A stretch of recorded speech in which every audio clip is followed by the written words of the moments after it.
next thing I'm going to ask about is the pilot, that first initial.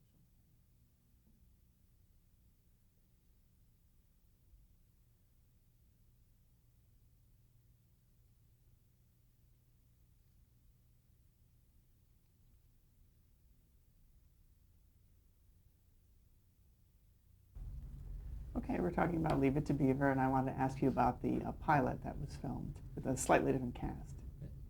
You know, I don't really remember a lot about the pilot. I mean, I remember doing it, but you have to remember that I was working then all the time. I mean, not every week, but I was doing quite a bit of doing movies and a lot of other the TV shows, like some of the ones we've talked about, some we haven't.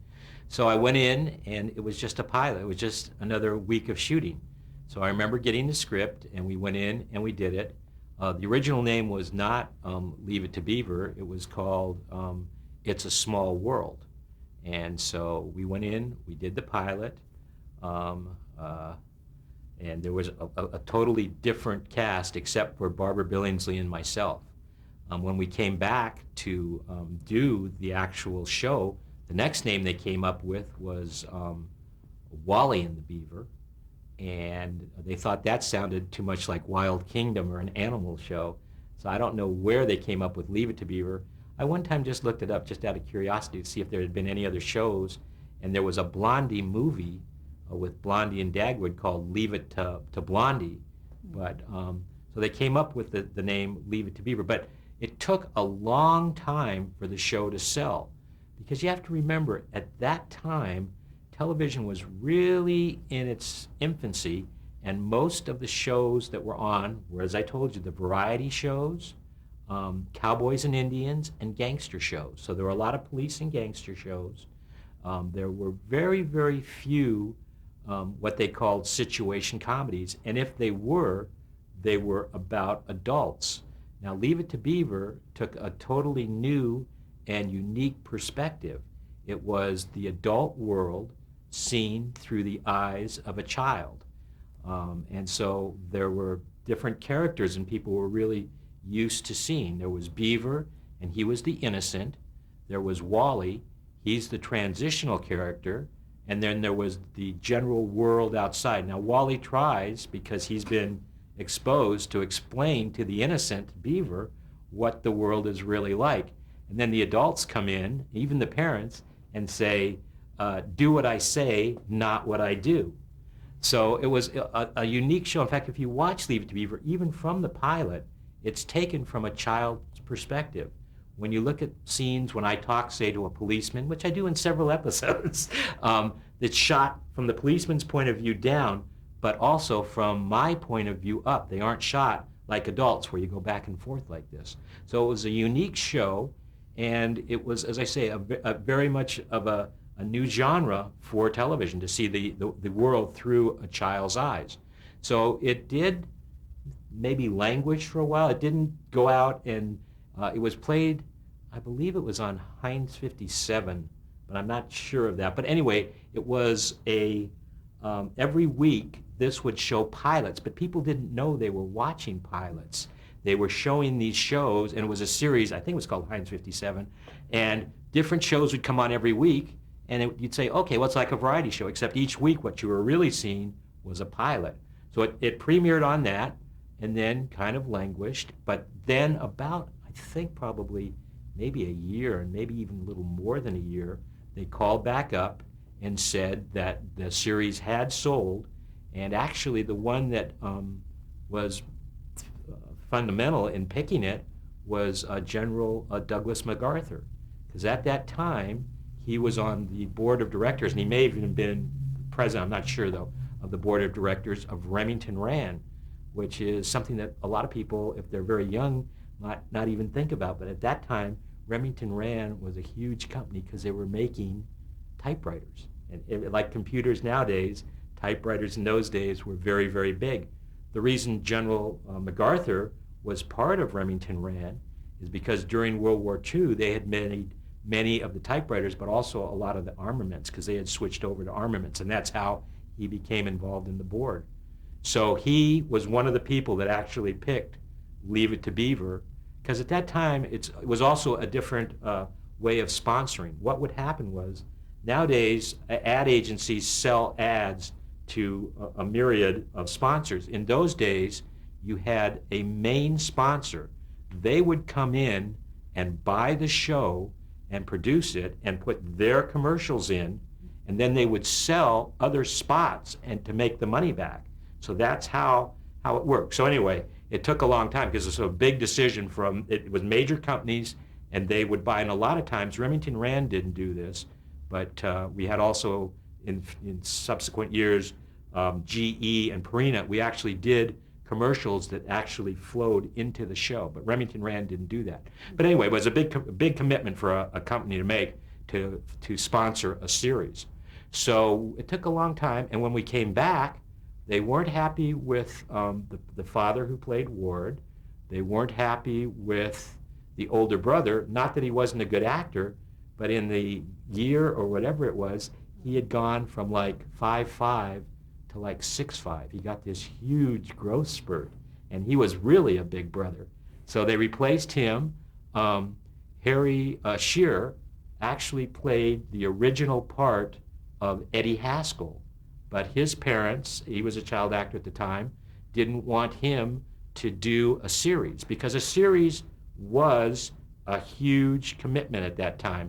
And there was also a weird paradigm going on, that there were levels of actors. The levels at that time were, you were a Broadway stage actor or a legitimate theater actor, and that was like the pinnacle. The next step down, and sometimes people, when their careers were faltering, would then be movie actors. And in the 20s, movie actors were considered rather rough people. But the bottom of the scale, well, not the bottom, the next step down was television, and people in television were, and then the step below that was radio.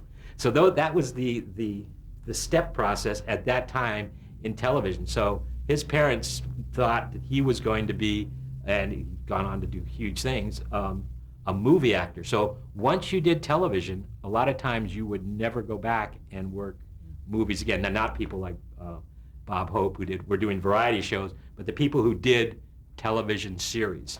So anyway, he didn't work it. So it started out as being called A Small World, and also it was a huge time commitment, because we used to make 39 shows a year, which meant that there was no break. You'd start 39 weeks later, you would go to New York for 2 weeks to go out and meet the press and do a press junket, and then you would go to Chicago to meet the different ad agencies that Remington Rand or Purina or GE were trying to sell spots in your show for.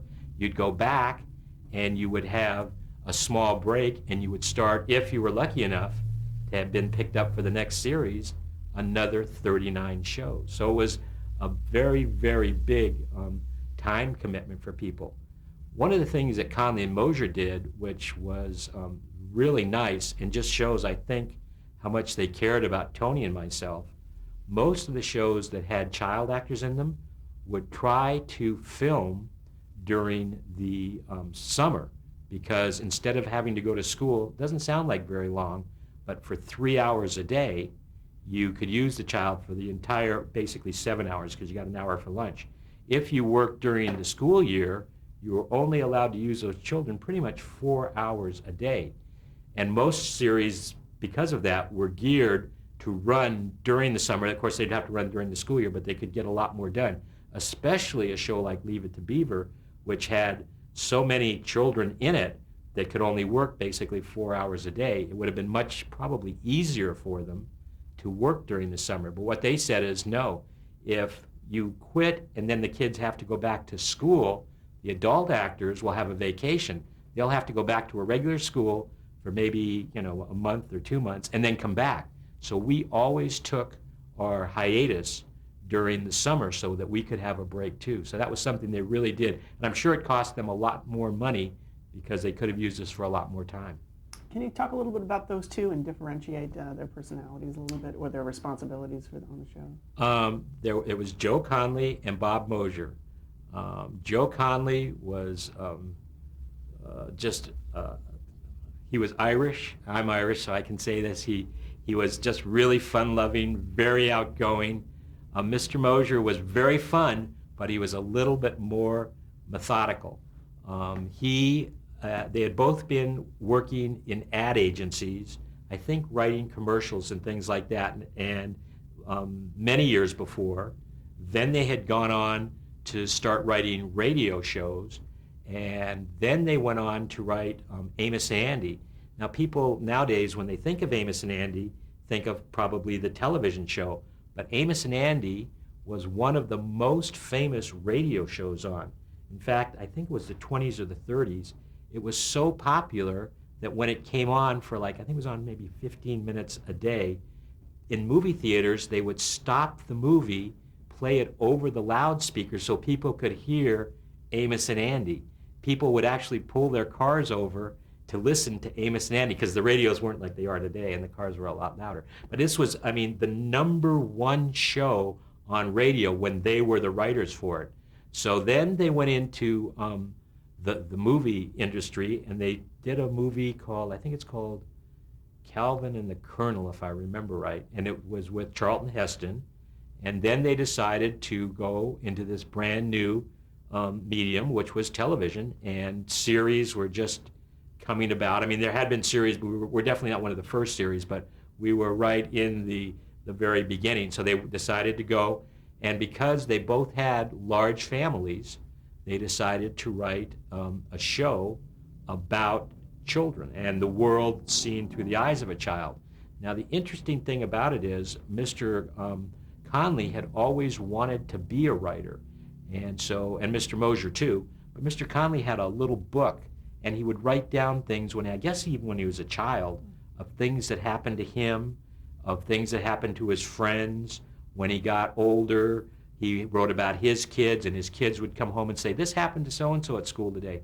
So all of the original Leave It to Beavers, all 234, because we shot 39 a year for 6 years, come from real life. And I'm not saying that each episode is one thing that happened to a child, because they would take them and embellish them and maybe add different things.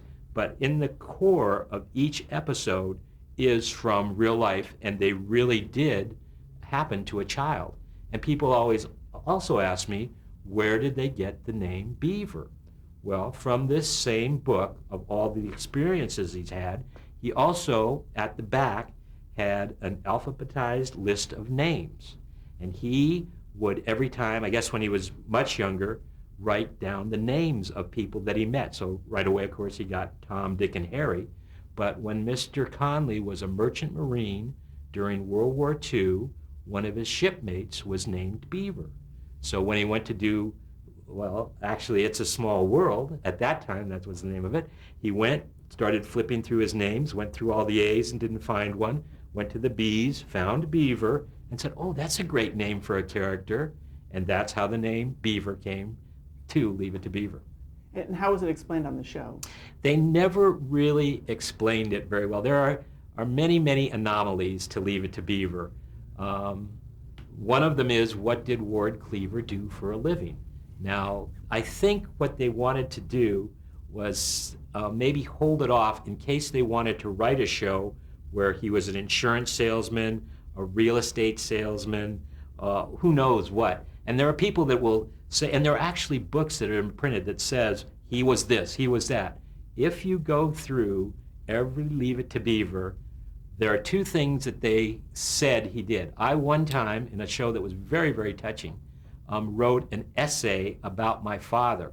And I said, and the whole show was about how I thought, gee, Judy Hensler, one of my arch nemesis on the show, was writing about her father, and it'd be very politically incorrect now, but in it she says, my father goes to Africa and shoots elephants and lions, and I'm thinking, oh, and my father just goes to work every day. So I write that he's a member of the CIA, I think. And then June comes to me and sees it and says, you know, your father works so hard, and he provides us with all this and this wonderful family. Don't you think that that's a lot more than going to Africa and killing things? And I go, oh yeah, and I write then about my father and how he's such a good person. So anyway, that's part of the show. And I've forgotten what your first question was. Yeah, well, you were going to say how what in that essay talked about his profession. Oh, so it said that he just went to work every day. That was one of it. It said, my father goes to work every day and works so hard and comes home so tired because he loves us. And so he's the best father ever. So it didn't ever say what he did. Now, Mr. Rutherford used to come over, and he would always say, oh, Ward, we have to go to the salt mines today. So it never really said that he did anything, because I think they wanted to write a show, they thought, maybe someday, where he was one of those professions, and they didn't want to lock themselves in to saying, oh, we got this great show about this. We've already said he does that. So they just never said. The name Beaver, they did the same thing with. They didn't want to say, oh, Mr. Conley had it in the back of his book and he's a merchant marine. So we went through the entire 234 episodes, and they came to the very last episode. Now, so we could have a big party, they did a montage of the entire 6 years of the series. And we'd go through a book, and they'd come in and then they'd show what they thought were their best clips. And so one of the little blips on that is, I think, how did I get the name Beaver? And then they say, and after 6 years, it's so lame, I'm sure they could have come up with something better than this. They say, Wally couldn't pronounce the name Theodore, and so he would call you Tweeter, and from that we got Beaver. And after 6 years, that's all they could come up with. But that's how they explained it on the show. Okay, I also wanted to ask you about the character of Beaver. What was he like? What kind of kid was Beaver? Well, to understand Beaver, you have to understand the everyman character, because that's what Beaver is. Leave It to Beaver is very much like a medieval morality play. You have the world, and then you have Wally. Wally is the perfect big brother. He is the champion basketball player, football player. He does everything right. He's a huge letterman. He gets A's on all his papers. Everyone loves him. He would be very much, I've always thought, like my father, because my father was that basic kid. And Tony Dow could play that part. In fact, Tony Dow came to Leave It to Beaver, as I told you, after the other actor in the pilot grew up. I had been an actor since I was 2 years old. Tony Dow was an athlete. He was training to be an Olympic swimmer and diver. He held the world record for his age group in, I think it was breaststroke and maybe freestyle, but he held world records, I think it was AAU at the time. And he had no ambitions to be an actor, and his mother, as I told you, was a bathing beauty, Mack Sennett Bathing Beauty, wanted him to be an athlete. But he was training every day at a gym. And one of his trainers was an actor, and he was doing a series, another pilot, and I think it was called Johnny Wildlife, and they wanted a boy, because it was kind of a ripoff for the TV on Tarzan, so they wanted a young boy that could do diving and swimming and be very athletic.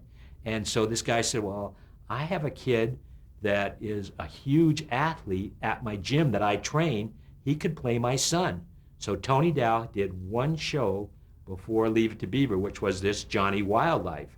And so when they came back and after going, he hadn't even come on the original interview, which just about everybody in Hollywood that was an actor at the time came on. So they hired him. But Tony was very much like his character. He was, in fact, for a long, long time when I was growing up doing Leave It to Beaver, I was fairly isolated with Tony. And for a long time, it didn't give me an inferiority complex, but it was like, I mean, Tony was the kind of guy that could walk along, suddenly jump on his hands and walk all over, up and down stairs on his hands. He could run forward and do a front flip. He was a gymnast. He was a trampolinist. He was the perfect big brother. And in a lot of ways, as you said, it was a juxtaposition, because I was the oldest in my family. He was the youngest, but as I say, his brother was a lot older than him. But I spent a lot of time with him. But I mean, if you look at him in a lot of the shows, he's got like his shirt off. He was muscular. I mean, he was really cut. And this was when he was like 12 years old. Most guys aren't cut like that. So I kept looking at him and going, I can't walk on my hands. I can try all day. I can't walk on my hands. So it was interesting that he was so much of what he was. The parents were very, very interesting. Barbara Billingsley was a New York model. And she had worked in a few other things, but she was a very, very lovely New York model that came to Leave It to Beaver. Hugh Beaumont was an actor, but that really wasn't his calling. What Hugh Beaumont was actually a minister. And he went to SC. He didn't know my father, but they graduated about the same time. He graduated from the theology school in 1949, and being very idealistic as a minister, asked for a very, very poor congregation, which of course, if you ask for that, that's when you're going to get real quick. And then I guess he started having a family, and suddenly they couldn't support his ministry. And so he needed a part-time job, so he started doing radio. And then he started doing movies. He's in a couple of Ronald Reagan movies. You see him in a lot of different movies of the early 1950s and some TV shows. And then, and people don't even know what these are now, but there used to be B movies. And you say, B movies, what's that? A B movie, when you went to the movies and paid like maybe 75 cents to get in, instead of just seeing one movie, you saw two movies. But the B movie wasn't quite as expensive, and it didn't have maybe the same caliber of production values, but it was a good movie. But it was something that you could go, and so instead of just spending an hour and a half, you'd spend 3 hours, because otherwise you didn't get your money's worth back then. So anyway, he became very, very famous as a B movie star, as a character named Mike Shane. Now Mike Shane was, I think it was 10 or 12, I'm not sure, of these Mike Shane movies. Mike Shane was like Mickey Spillane. He's this really smoking, he always has a bottle of bourbon in his jacket pocket. He's this real tough San Francisco private eye that when people don't give him information, he takes them by the collar and lifts them up on the wall and bangs them a couple of times and says, tell me what I want to know. And as a minister, I don't think that really fit his character or his real personality. So I think when he got into Leave It to Beaver, taking the boys up to or down to the library and having a little talk with them really suited his personality. I think it's much better that he's known now for Leave It to Beaver as Ward instead of Michael Shane, who really it wouldn't be Michael, it was Mike Shane, the B movie star. And so, and Leave It to Beaver. You had worked with him previous to Leave It to Beaver?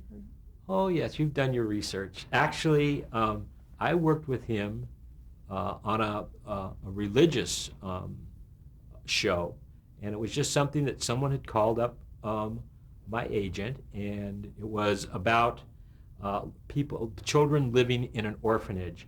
And I think at that time what it was for was to be played around in Sunday schools. And I remember it, and this is weird, but I can just kind of remember, it didn't really have as much production value, because I remember when we went to do it, it was a lot smaller crew than usual. And I think it may even at that time been filmed, which maybe not, but I think it wasn't on 35 millimeter like Leave It to Beaver, it was on 16. But anyway, it was for some religious group, and it was a story, I believe, to be shown in Sunday school to children, and it was about an orphanage. And the orphanage there's Santa Claus is going to come, and it's the typical story. Santa Claus all of a sudden sees all these toys that the orphans are going to get, and decides that he can take them out and sell them and make a lot of money for himself and probably go out and drink and smoke it away or whatever. So then the orphans were sitting there, and I was on a park bench, and Hugh Beaumont actually played, I believe, the character that stole the presents and was Santa Claus. And so I was supposed to be sitting on the park bench, and he comes and sits down next to me and says, why are you looking so sad? And I say, well, because the people at the orphanage, don't have any, it's Christmas, and we have no presents.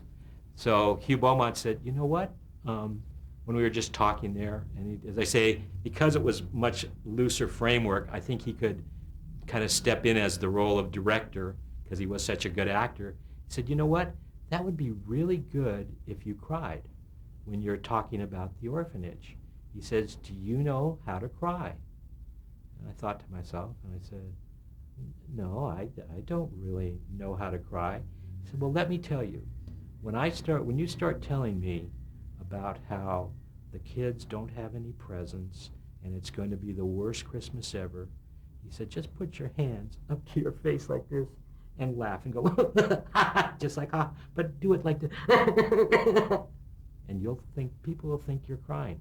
And if you do it enough, your eyes start to water and you do cry. So he's the first person that taught me how to cry on command as an actor. We got a little sidetracked, but you were talking about Beaver as the everyman. Well, Beaver is the everyman. It's like a medieval morality play. Beaver is presented with a situation. He either makes the right or the wrong choice. And unlike a lot of the shows today, there are consequences. And Beaver, although he doesn't want to face them, is always made by his parents to face those consequences. So he comes up to it. The good parts that I like about Leave It to Beaver, the Beaver will never lie. When he's caught, he'll look them right in the eye, and he just won't just blatantly lie to them and say, no, I didn't do that. He'll say, oh, did you say, did I have this up there? Well, that's what you said, right? Did I? Well, but he won't just come out and blatantly lie to the parents. Eddie Haskell is the nemesis. He is like the fly in the ointment. He's always steering, and he's played wonderfully by an actor named Ken Osmond, who is probably, I think, the best actor on the show. Not that Hugh Beaumont, Barbara Billingsley, Tony Dow aren't good, but the reason I find Ken Osmond to be such a wonderful actor is the juxtaposition of him as Ken Osmond and Eddie Haskell. Just to give you a little of what I'm talking about, after he finished Leave It to Beaver, Ken Osmond went out and became a Los Angeles police officer. He spent 18 years on the force, and he was working in a part of town that I wouldn't walk around in during the daytime. And he was down there on a motorcycle. He's about my height, but he is just a really skinny guy. In fact, to get onto the police department, he had to drink chocolate shakes or milkshakes and bananas for 4 days just to make the minimum weight for a police officer. So he's down there. A motorcycle officer is the first person to anything that goes wrong because they can get in and out of traffic. He was working down there from 10 at night till like 2 and 3 in the morning. And I kept telling him, Ken, you've been on the force, just get out of there. You're going to get hurt. You've been on 5, 10 years. Get out. He goes, no. The rookies, they get hurt. I know what I'm doing down there. After 18 years, he was shot in the line of duty. And they said, at 20 years, you'll get more retirement. Why don't you come back and we'll give you a desk job for 2 years? He goes, no, I'm a street cop. If I'm not out on the streets, just retire me right now. So he was on disability retirement after 18 years. Now, that's nothing Eddie Haskell would ever do, but that's the kind of person that Ken Osmond is. So I think he's the best actor on the show because he's so different. Tony Dow was the wonderful, athletic big brother. I hate to admit it, but I am very much like the Beaver. Barbara Billingsley was a New York model. I mean, she was the perfect all-American mom. I'll give you an example with her. When we first started doing Leave It to Beaver, this was right after World War II, and everybody smoked, both men and women. Let me just stop you right there, and we'll get it at the beginning of the next.